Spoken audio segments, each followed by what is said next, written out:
क्यों महात्मा गांधी जी ने non cooperation movement start किया इंडिया में? क्या आपको पता है इसके पीछे के रीज़न? तो आज हम बात करेंगे नॉन कोऑपरेशन मूवमेंट कि क्यों ये मूवमेंट स्टार्ट हुआ और क्या थे इसके पीछे के रीज़न। तो इस मूवमेंट को स्टार्ट करने से पहले हम बात करेंगे इसके बैकग्राउंड के ऊपर।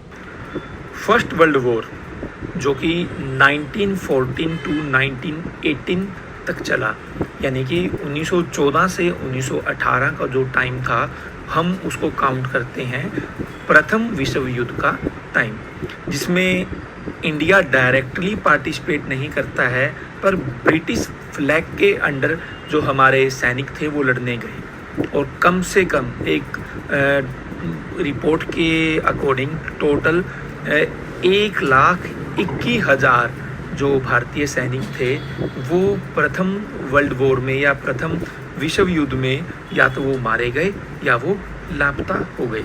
तो जो हमारे सैनिक वहाँ पे लड़े, अब जब वो दूसरे देशों में गए उन्होंने वहाँ से देखा कि कैसे वहाँ पर लोग काम करते हैं, कैसी उनकी गवर्नमेंट उनको हेल्प करती है, तो उनको पता लगा कि जो अंग्रेज़ हमारे साथ कर रहे हैं उससे अलग ही लाइफ चल रही है दूसरे देशों में। तो अब उनको कहीं ना कहीं उम्मीद थी, होप थी कि अब अंग्रेज़ हमारे साथ कुछ अच्छा ट्रीट करेंगे क्योंकि हमने उनके बुरे टाइम पर हेल्प करी है। बट अंग्रेज़ तो अंग्रेज़ थे, उनके दिमाग में कुछ और ही चल रहा था। फिर जो सबसे बड़ा इम्पैक्ट रहा नॉन कोऑपरेशन मूवमेंट स्टार्ट करने का वो था खिलाफत मूवमेंट, क्योंकि फर्स्ट वर्ल्ड वॉर में दो अलायंस एक दूसरे के खिलाफ लड़ते हैं।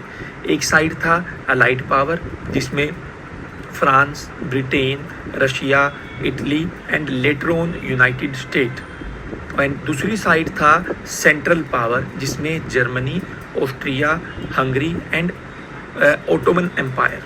तो जो ओटोमन एम्पायर थे इसको रूल करते थे खलीफा। बट अब इस लड़ाई में इंग्लैंड जीत जाता है और जीतने के बाद क्या होता है, जीतने वाला बदला लेता है हारने वाले से। तो अब ब्रिटेन की बारी थी और ब्रिटेन क्या करता है या अंग्रेज़ क्या करते हैं, तुर्की के साथ जो यहाँ की सबसे बड़ी पोस्ट थी खलीफा, वो उसको कर देते हैं ख़त्म। और खलीफा एक क्या था, खलीफा एक रिलीजियस पोस्ट थी जिसको पूरे जगत यानी वर्ल्ड वाइड के जो मुस्लिम थे वो उसको सपोर्ट करते थे। पर अंग्रेज इस पोस्ट को ख़त्म कर देते हैं, कहीं ना कहीं वो बेदगी या बेइज्जती करते हैं खलीफा की पोस्ट की।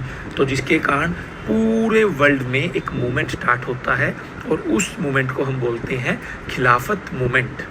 और वही मूवमेंट इंडिया में भी आई और इंडिया में इस मूवमेंट को लीड करते हैं अली ब्रदर्स।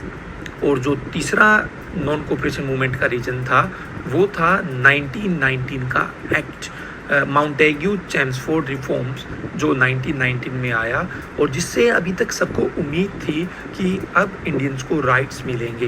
पर अंग्रेज़ों ने यहाँ पर यह भी दिखा दिया कि हम आपके लिए कुछ भी नहीं करेंगे और जो जैसा चल रहा है वैसा ही चलेगा। और कुछ अच्छा ना करने की साइड में वो इंडियन के साथ कुछ गलत ही करते हैं। और वो क्या था, सबसे मेन था रोलेट एक्ट। एक ऐसा रूल इंडियन के ऊपर थोपा गया जिसके चलते आप किसी भी इंडियन को सिर्फ एक डाउट के बिहाफ पर अरेस्ट कर सकते थे और उसको ना कोई अपील का राइट था, ना उसकी कोई दलील सुनी जाएगी, ना वो कहीं पर अपील कर सकता है। और इसलिए इस रूल को बोला गया ब्लैक लॉ, जो कि 18 मार्च 1919 को लागू कर दिया गया था। और इसी रूल के कारण होता है जलियांवाला बाग हत्याकांड। 13 अप्रैल 1919 का वो दिन जब हजारों भारतीयों को मार दिया जाता है जलियांवाला बाग में बाय जनरल डायर। और इसी जलियांवाला बाग हत्याकांड के सोल्व करने के लिए या पता लगाने के लिए कि क्यों गोलियां चलाई गई थी, एक कमेटी बिठाई जाती है और उस कमेटी को हम बोलते हैं द हंटर कमेटी। और जब उस कमेटी ने अपनी रिपोर्ट पेश करी 26 मई 1920 को, तो वो कहीं ना कहीं जस्टिफाई कर देती है जनरल डायर के एक्शन को। और उससे भी बड़ा क्या होता है, जो ब्रिटिश जनता थी या जो वहाँ के लोग थे वो जनरल डायर के इस सेक्शन को सपोर्ट कर रहे थे। तो ये सारे रीज़न थे एक मूवमेंट को रन करने के। और उसके बाद थे हमारे लीडर जो महात्मा गांधी जी थे, क्योंकि महात्मा गांधी जी देख रहे थे कि इस टाइम पर जो इंडियन मुस्लिम्स हैं या मुसलमान हैं वो ऑलरेडी खिलाफत मूवमेंट के चलते अंग्रेज़ों से लड़ रहे हैं। तो उनको लगा कि ये एक सही टाइम है अंग्रेज़ों के खिलाफ लड़ने का। तो जिसके चलते वो कांग्रेस से अपील करते हैं कि अब हमें कोई मूवमेंट स्टार्ट करना चाहिए, और इस मूवमेंट की कांग्रेस रिस्पॉन्सिबिलिटी देती है महात्मा गांधी जी को। और इन सब के चलते स्टार्ट किया गया non cooperation movement. But movement start करने से पहले इसके लिए प्रॉपर एक प्लानिंग की गई, और उस प्लानिंग के चलते 3 मेन वेपन बनाए गए इस पूरी मूवमेंट के। First of all boycott, second Swadeshi, and third was the tax refusal, कि हम इन 3 मुद्दों पर या इन 3 वेपन्स का यूज़ करेंगे हमारी पूरी मूवमेंट के दौरान, क्योंकि गांधी जी वॉयलेंस के सपोर्ट में नहीं थे। आप इस पॉइंट को ध्यान रखना, हम लेटर ऑन या जब हमारा टॉपिक ये ख़त्म होगा तब भी हम इस पर डिस्कस करेंगे। बट मूवमेंट स्टार्ट होने से ही पहले जो इस मूवमेंट को जो सबसे बड़ा इफ़ेक्ट करता है वो था बाल गंगाधर तिलक जी की डेथ। अब 1 अगस्त 1920 को जो बाल गंगाधर तिलक जी थे उनकी डेथ हो जाती है, और गांधी जी बोलते हैं कि ये मेरे लिए सबसे बड़ा धक्का है कि मुझे बाल गंगाधर तिलक जी छोड़कर चले गए। पर यहाँ पर हम एक विज़न देखने को मिलता है गांधी जी का। गांधी जी यहाँ से भी एक प्लानिंग करते हैं जिसके चलते जो बाल गंगाधर तिलक जी की अर्थी थी उसको 2 मुस्लिम और 2 हिंदू कंधा देते हैं, जिसमें महात्मा गांधी जी, जवाहरलाल नेहरू, शौकत अली और डॉक्टर सैफुद्दीन किचलू, यानी कि 2 मुस्लिम 2 हिंदू। और यहाँ से ये मैसेज डिलीवर करते हैं इंडियंस को कि हम सब एक हैं, यानी कि वो यहाँ पे एक यूनिटी दिखाते हैं उनकी अर्थी को कंधा देते हुए। और यहीं से गांधी जी तिलक स्वराज फंड की स्थापना करते हैं, जिसमें एम रखा गया कि आने वाली 1 साल तक हम 1 करोड़ रुपया इस फंड में कलेक्ट करेंगे। पर लोगों में तिलक साहब के लिए इतनी दीवानगी थी कि विद इन 6 मंथ हम, यानी यह सब जो तिलक स्वराज फंड था उसमें 6 महीने के अंदर ही 1 करोड़ रुपया ऐड हो गया था। बाकी आप इन डिटेल पढ़ लेना, क्योंकि कई बार यहाँ से क्वेश्चन पूछे जाते हैं एग्ज़ाम में, तो मैंने उसकी प्रॉपर आपको डिटेल इसमें डाल दी है। अब मूवमेंट स्टार्ट होता है। अब जब मूवमेंट स्टार्ट हुआ, मूवमेंट स्टार्ट होने के बाद भी 2 फेज़ थे। कुछ फेज़ थे जिसमें हमने क्या किया, हमने बॉयकॉट किया या अंग्रेज़ों को तोड़ने को या अंग्रेज़ गवर्नमेंट के रूल रेगुलेशन को हमने ब्रेक किया। और दूसरी साइड क्या था, हमने हमारे लिए कुछ चीज़ें बिल्ड की। तो हम पहले बात करते हैं हमने क्या चीज़ें ब्रेक की या कैसे कैसे रूल रेगुलेशन हमारे लोगों ने उस टाइम पर तोड़ा। सरेंडर ऑफ द टाइटल्स, क्योंकि हम सबको पता है जो अंग्रेज़ थे वो जो हमारे लोग थे या इंडियंस थे उनको टाइटल देते थे जो उनके लिए कुछ काम करते थे या उनको कहीं ना कहीं सपोर्ट करते थे, या जो आप समझ लो मैं क्या कहना चाह रहा हूँ यहाँ पे। तो जिसमें जो हमारे लोग थे वो उन टाइटल्स को वापस देते हैं, जिसमें गांधी जी केसरिया हिंद का मेडल वापस देते हैं। ये इनको इसलिए दिया गया था क्योंकि इन्होंने इंडियंस नौजवानों को प्रेरित किया था फर्स्ट वर्ल्ड वॉर में लड़ने के लिए, तो जिसके कारण इनको केसरिया हिंद की पदवी दी गई थी। बट बाद में जब ये नॉन कोऑपरेशन मूवमेंट स्टार्ट हुआ उस टाइम पर ये अपनी वो पदवी वापस रिटर्न कर देते हैं। सेकंड था बॉयकॉट, जो कि हमने अभी पढ़ा था 3 वेपन, और उस 3 वेपन में सबसे पहला स्टार्ट था बॉयकॉट। बट अब मुद्दा था कि आप क्या बॉयकॉट करोगे या क्या बॉयकॉट करोगे, तो जिसमें था स्टूडेंट्स, टीचर या कोई भी गवर्नमेंट इंस्टीट्यूट में नहीं जाएगा। यानी कि जो लॉयर्स थे उन्होंने अदालतों में जाना छोड़ दिया, जो स्टूडेंट्स थे उन्होंने स्कूल में जाना छोड़ दिया, या जो टीचर्स थे वो अपने काम पे नहीं जा रहे हैं। और इवन हमारे लोगों ने यहाँ तक भी किया कि वो पुलिस की हेल्प भी नहीं लेंगे। तो जिसके चलते मोतीलाल नेहरू, CR दास, ये उस टाइम के जो बड़े लीडर वो थे एडवोकेट्स थे, ये अपनी एडवोकेसी भी छोड़ देते हैं, यानी ब्रिटिश कोर्ट में हम नहीं जाएंगे। और फिर जो बॉयकॉट किया गया वो किया गया सब विदेशी माल का, जिसमें जो बड़ी बड़ी कंपनियों फैक्ट्रियों से बनकर कपड़े आ रहे थे, नमक आ रहा था, चाय आ रही थी, तो ऐसी चीज़ों का भी हमारे लोगों ने क्या किया, बॉयकॉट किया। और जो सबसे बड़ा इम्पैक्ट था इस मूवमेंट का वो था बॉयकॉट ऑफ इलेक्शन, क्योंकि 1919 में एक्ट आया था और जिस एक्ट के चलते आने वाले टाइम पर प्रोविंशियल काउंसिल इलेक्शन होने थे, पर कोई भी इंडियन इन इलेक्शन में पार्टिसिपेट नहीं करता है। तो ये था कि किन चीज़ों का बॉयकॉट किया गया।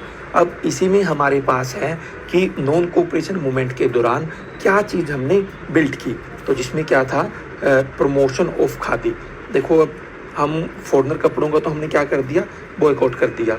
अब हमारे लोगों को कपड़े तो चाहिए पहनने के लिए, तो ऐसे टाइम पर क्या किया, गांधी जी स्टार्ट करते हैं प्रमोशन खादी का, कि आप हमारे स्वदेशी आप कपड़े बनाओ, उनको पहनो। तो बाद में नेशनल स्कूल भी स्टार्ट किए गए और या न्यू विद्यापीठ स्टार्ट की गई, जिससे हमेशा क्वेश्चन पुट किया जाता है आपके एग्ज़ाम में।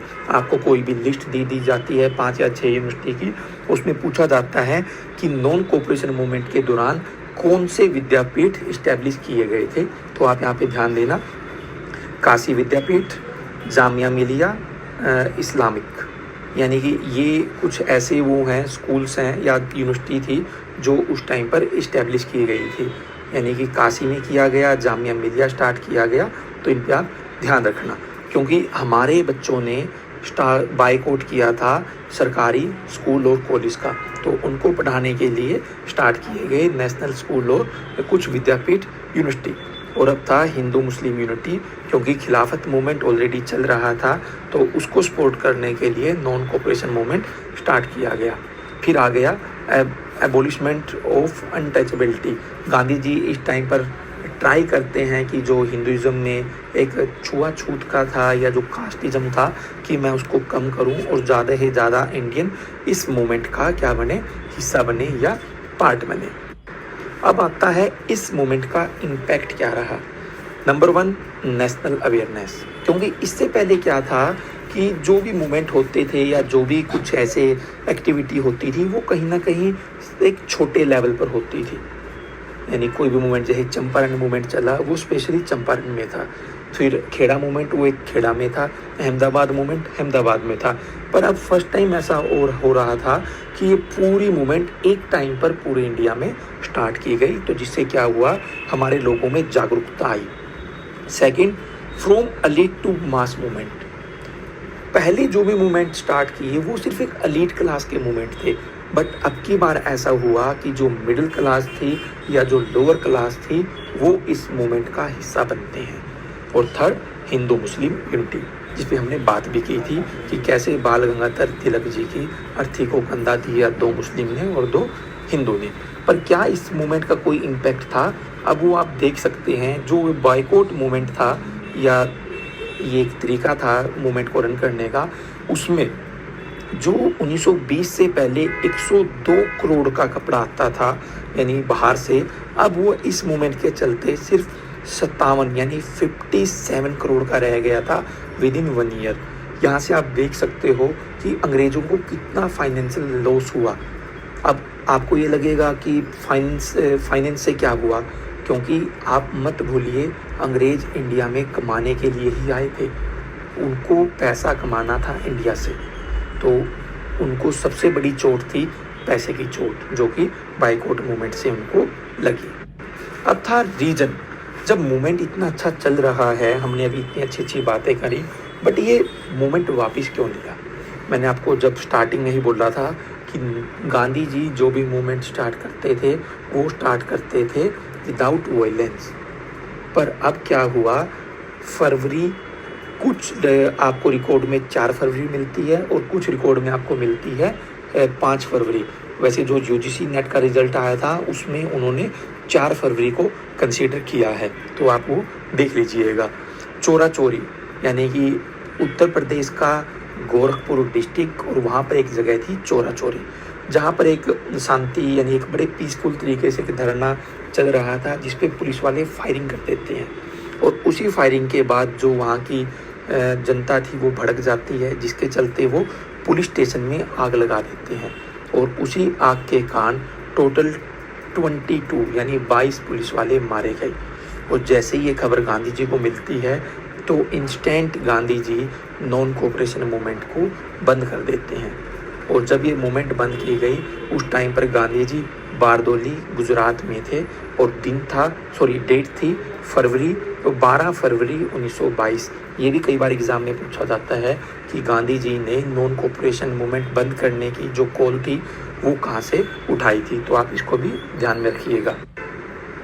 इम्पैक्ट ऑफ विड्रॉल, इससे हमें देखो सबसे पहले तो ये पता लग गया हमारे लोगों को कि अंग्रेज इंडियंस के सहयोग के बिना इंडिया में रूल नहीं कर सकते।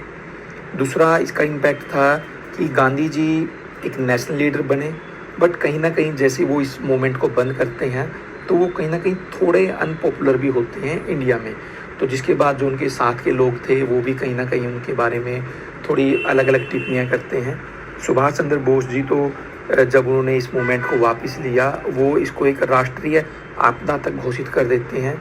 जवाहरलाल नेहरू, लाला लाजपत राय बड़े डिसअपॉइंट हुए जब इस मूवमेंट को वापस लिया गया, पर गांधी जी सिर्फ नॉन वॉयलेंस तरीके पे ही काम कर सकते थे, और उनका मानना था कि मैं इस मूवमेंट को इसलिए वापस ले रहा हूँ क्योंकि अभी तक इंडियंस रेडी नहीं हैं एक नॉन वॉयलेंस तरीके को रन करने के लिए या उसको पालन करने के लिए। तो आज के लिए सिर्फ इतना ही। अगर आपको इस टॉपिक में कोई डाउट हो या कोई भी आपका इंक्वायरी हो तो आप मेरे से कांटेक्ट कर सकते हो। इस स्लाइड में मेरा नंबर और मेरी मेल